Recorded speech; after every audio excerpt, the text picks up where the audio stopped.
Welcome on in, everyone, to Let's Talk Utes. We are recapping Utah's game at Wyoming. 31-6 win for Utah. First half, super slow start. Penalties, missed field goals, everything that's going to drive Witt up the wall to start the game. But second half, I think they showed well. I think they scored a touchdown on every time they touched the ball in the second half. Mixed bag of a game, I would say. Lots to learn, lots to clean up, lots to improve. Ethan, what are your initial thoughts on this game, Utah at Wyoming?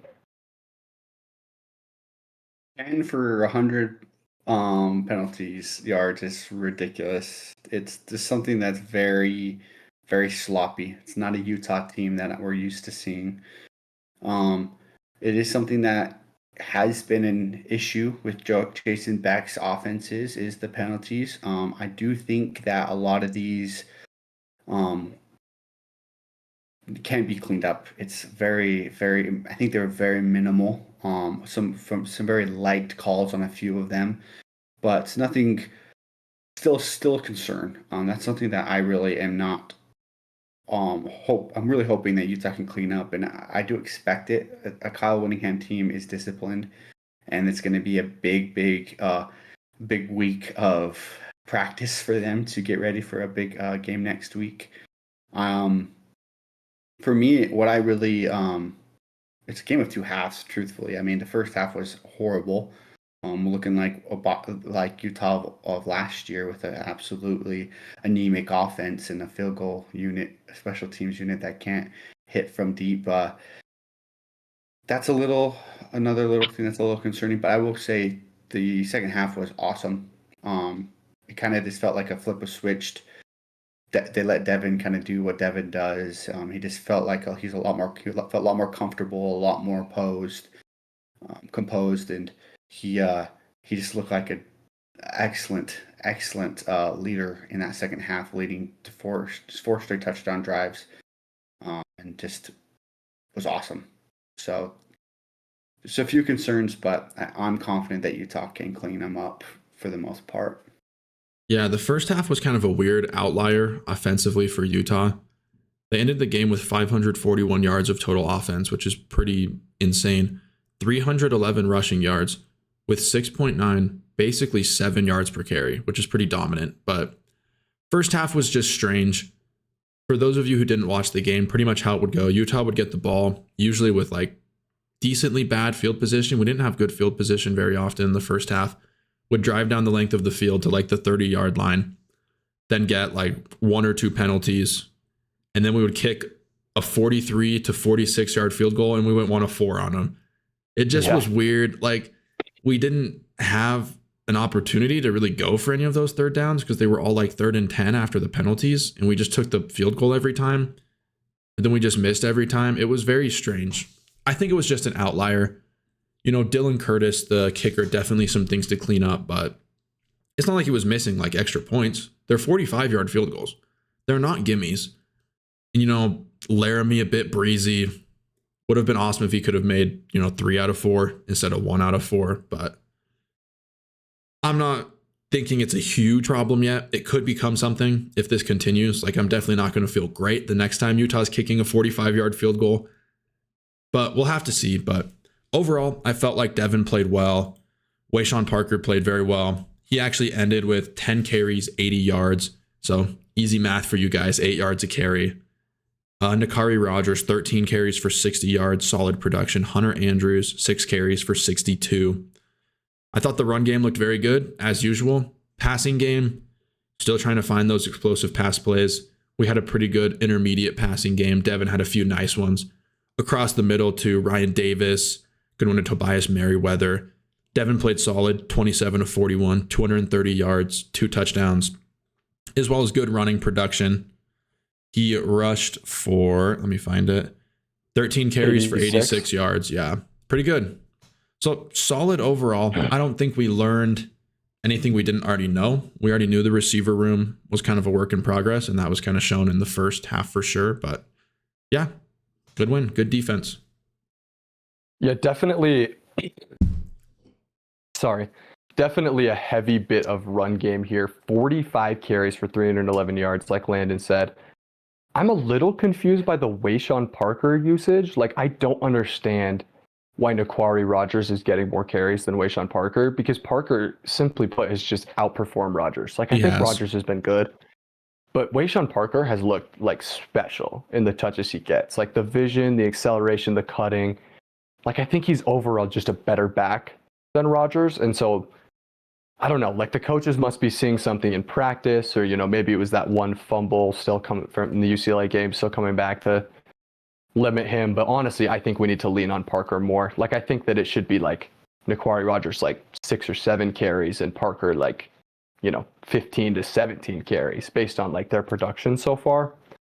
Also, someone else I want to talk about in the running game, Hunter Andrews. I thought he looked so explosive and so fast. We're using him kind of as a wildcat QB there at the end of the game, ran for a touchdown. But also, we would just hand him off the ball and just let him go. I think that he's someone we should definitely get more involved in the running game moving forward. Yeah, Hunter Andrews is absolutely just a weapon. Utah passed it to him quite a bit as well. He had 5 receptions for 44 yards. He's just such a good player, explosive athlete, hard to bring down, good vision, good hands. I definitely think his role is going to stay steady and even continue to expand as the season goes on. There's something offensively that I kind of want to talk about as well. Is that's like the lack of uses of Smith Snowden. He definitely the first half was a lot more Smith, and then the second half a lot less. I think that's a positive. I do think Smith is good offensively. Like, I think like he's done some great things. I like that two-way like idea and that experiment. But I do think Snowden is definitely better suited defensively for us, especially with the injury, unfortunately, to Rabbit Evans. A man just can't catch a break. It's just we kind of saw a flip switched after that second half. Again, it was a completely different game. I mean, after that first half, with it being a completely different game, and seeing a lot less of Lander and Smith, and I think we saw a lot more Jackson on the offensive side, which is exciting. Speaking of, that dude's a beast with another interception. Yeah, I think I'm ready to kind of end the like Barton and Snowden like offensive experiment. I mean, they're like fine, but I just don't think that they're dynamic enough to justify like taking them off defense where they actually are really elite. Like, this isn't a Vaki scenario where it's just like so dynamic whenever Vaki got the ball that it was like, oh man, this guy should like move to offense full time. Like, I think Smith Snowden is fine. I think he really struggles to change direction. He's not like, his top end speed is good, but I wouldn't say it's like elite. I think he's like a fine offensive weapon, but I think we could like pretty easily replace that production with other people on the roster. Yeah. I agree with you. Like, watching the games, what has Smith, and then even we'll compare to Barton later, what has Smith done better that we couldn't give those touches to, say, Hunter Andrews or Nate Johnson? I feel like both of them have performed just as well, if not even slightly better, I would say, in Hunter Andrews' case. Nate did have that fumble, but I mean, the run was really good before he fumbled it. I really hope we can see some more usage for Nate, even though he did make that mistake. And then as well, Dallin Bentley's been playing good enough that I don't really see the need for Lander Barton to play in that role. It seems like they pretty much are going to be used in the exact same way. Like, I don't know. I don't really see what the difference would be in that usage. Yeah, I just don't see it with those two. The guy, like Ethan mentioned, that we should see more of is Benny, because that guy gets open. I feel like he's had multiple just like free runs where if Devin just throws one out there, it's a walk-in touchdown. That throw that Devin made to Tobias, kind of the fade along the like right sideline that was incomplete. If he throws that to Benny, that's a walk-in touchdown. Yeah, I think that's something that like we've noticed a lot recently with Devin, is that like I feel like he's scared to make the wrong read, and so he's going to the read that's the play's designed for. If it's slightly open, I feel like a prime example is that play that Tanner brought up just barely. I feel like it's just he's got the Kyle Whittingham philosophy in his brain. It's like, I can't turn the ball over. I can't turn the ball over. I can't turn the ball over. And I'm at this point, I'm like, dude, you throw an interception, it's like, you're going to be fine. You're definitely the starting quarterback for the Utes. but like we need some more explosive plays, not just from the run game. We need more explosive plays in the passing game. It's going to open up so much more for this offense. And I do think we have the weapons to do it. I think Benny, I think Buchanan, I think Merriweather, I mean Hunter Andrews, those guys can be explosive. I just feel like we need to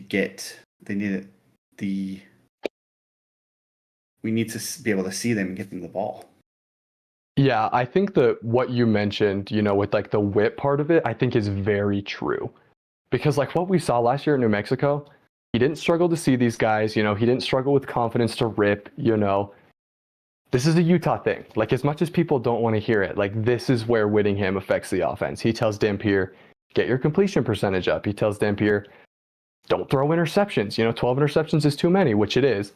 But like it stifles the creativity and it stifles like the risk taking. Like me personally, I am totally fine with increased risk for increased reward as far as explosive plays. I just have a hard time believing that Dampier, even at his worst, is going to have like a lagway performance where he throws like 5 ints. I just don't see that in the cards. And so I think that, even if he throws an int a game, if we're generating 3, 4, 5 explosive passing plays, it's worth it. That is a trade-off I will make every single day. Yeah, for sure. I mean, before I talk about the defense for a second, I'll just touch on JJ Buchanan, 1 reception for the touchdown. That was awesome. Like mossing that guy. He's going to be a problem. Like as a true freshman, he's just going to continue to get better. Yeah, I've got one more thing on the offense before we move to the defense.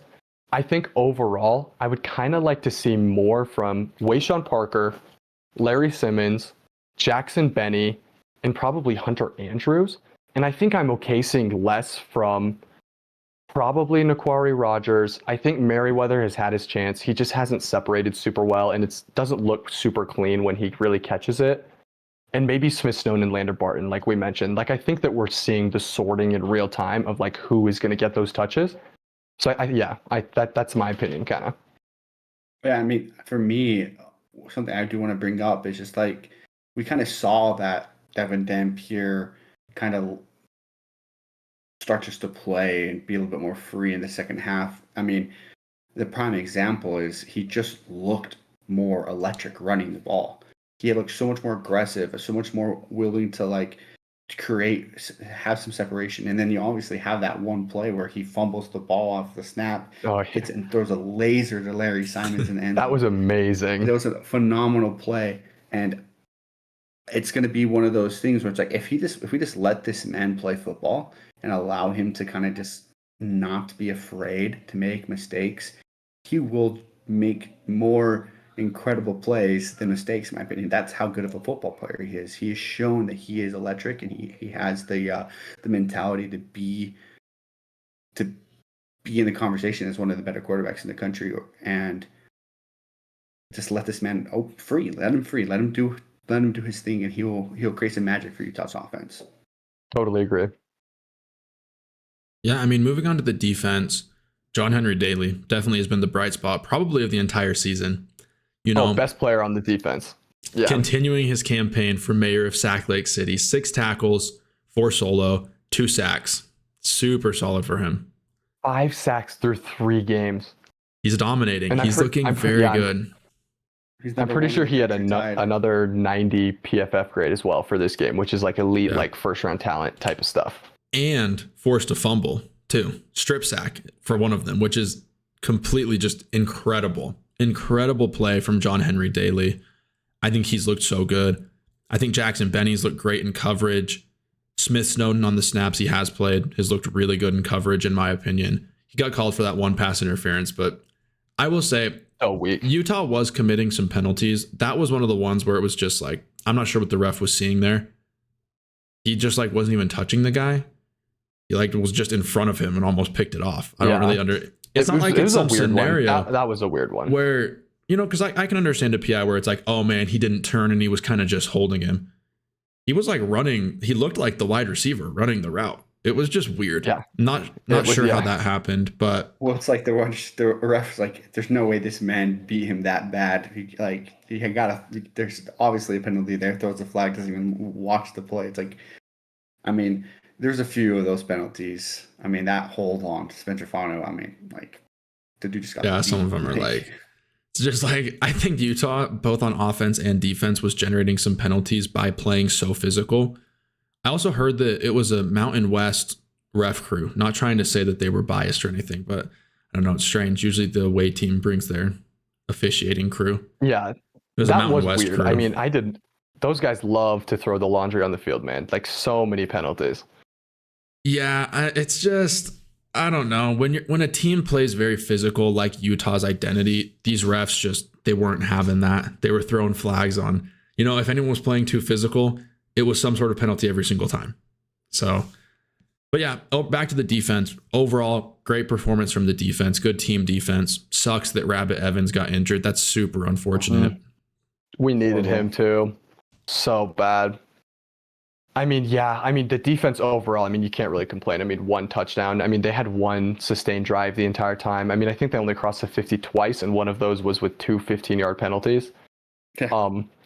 Yeah, and so it's like, I mean, there's really nothing to complain about with the defense. I think there are areas to clean up. I do think that outside of Daly, I was pretty disappointed in the pass rush. I think that we really didn't get as much inroads as I was expecting. Not even the level of what we did versus UCLA. That's something I'll be watching in the weeks to come because I feel like we know we have a star in Daly, at least from what he's shown. Can count on him. We need others to step up. I think Fano still maybe a little bit banged up, didn't play a ton of snaps. There was a lot of kind of rotation going on in that spot. But yeah, we need a few other guys to emerge on the D line for pass pressure, in my opinion. Yeah, I think the defensive pass rush has been very vanilla so far. I feel like we've sent more than four, like a handful of times. I would like to see kind of a little bit more like creativity from Scally. I think that's coming. Again, we have played some pretty bad offenses in these 3 games. I think as the level of play increases, the more creativity on the defensive side of the ball will come out. And I think that should help with some of the pass rush, hopefully. If that doesn't, that's a big concern. I completely agree on Tanner's end. A few guys people that I've seen that I really want to see more of Logan, obviously, we're probably being a little cautious with him, allowing him to build up his knee and also to recover from some nagging injuries throughout fall. But like Paul Fitzgerald has looked awesome. He looks like a guy who can beat his man. He has some very quick and very nice finesse moves. Again, and then can only talk about John Henry Daly enough. The dude just looked amazing. Some of those two spin moves he had, one of them for the sack and one of them for the strip sack, was just special. And then Cash Dillon, that's another end that he's looked amazing. He looks so big out there. I'd love to see him see the field a bit more with Logan, with John Henry. Yeah, I think as well, still need to clean up the tackling a bit. This was not nearly as bad as what we had versus UCLA. But there's still a little too many missed tackles for my taste. I think that, when we get players on the outside, we're having trouble tackling in the open field, which admittedly it's difficult to do. But, from a Scally defense, we expect a really high standard. And I think they'll meet that in the weeks to come, I think.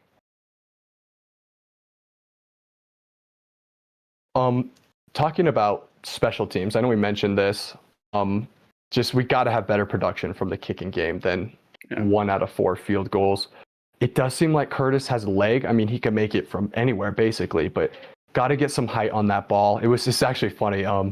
He kicked 1 extra point super low, looked like it just skirted over the bottom bar. Then I told Ethan and Landon, I'd love to see him get some height on this, extra point, like get it high through the uprights. Let's practice that high trajectory, even if it takes off, some yards, because we did have one that was blocked. And then he proceeds to hit like the highest extra point I've ever seen in my life. Hits like the top of the net. It's just like over the uprights from like 3 yards out. Like, how is that even possible? It was like the highest. Yeah. It's actually unblockable. Yeah, exactly. And so like, you can't have that. I mean, if we go 1 of 4 on field goals versus Tech, we're going to lose. And so you got to clean that up. Special teams is a huge indicator of like a team's overall coaching. And so you got to get that cleaned up. What came out on Curtis saying like he'll be back. He's just a freshman. He'll get right mentally and hopefully he'll make big kicks for us down the road. I do think Witt has some confidence in this kid, which gives me some confidence. Again, this was probably the first real test he's had, kicking some field goals for a struggling offense. I mean, against UCLA, that was more just like a luxury to get that field goal in, but having him come in 3 times where we needed these points, and him missing those, that's hard. I think as he gets more reps, he'll look a lot better, and throughout his career, he'll be an excellent guy. One thing that I'm hoping we can see a little bit better of is I'm a little concerned about Rayshon Glover. Like sometimes with some of these fair catches, the dude did they get close? I don't know what the heck's going on this year, but the catcher's interference is just not a thing. Yeah, it does seem like it's being officiated differently. I mean, we've seen some pretty egregious examples. Nothing insane yet in Utah's games, but like, yeah, some other games throughout college football have been I'm crazy with that rule. Rayshon can be solid out there with catching the ball, so we'll limit that. We've had a few issues with that in the last few years after Covey, so that's just a concern I always have. Another thing I want to bring up, going back to the offense, just realized I had a point about this I wanted to make. The offensive line has to be better. That's too many penalties. Like, even if it is like, like some of them were ticky-tack, like this is billed as, top 5, top 10 unit in the country, and that was not up to the standard, I would say, today, especially on like pass blocking. I don't feel like Dampier had as many clean pockets as he had. He like had to scramble a few, there was a couple instant pressures that he had to kind of escape from. I won't say it was a bad performance from the offensive line. I would just say not up to the standard we were expecting, and we're going to need better against Texas Tech. Yeah, I completely agree. Like the second half, they kind of looked like they looked better completely. I think the whole team just looked better second half, but we can't have how they looked out throughout the whole game. I completely agree on Tanner's points.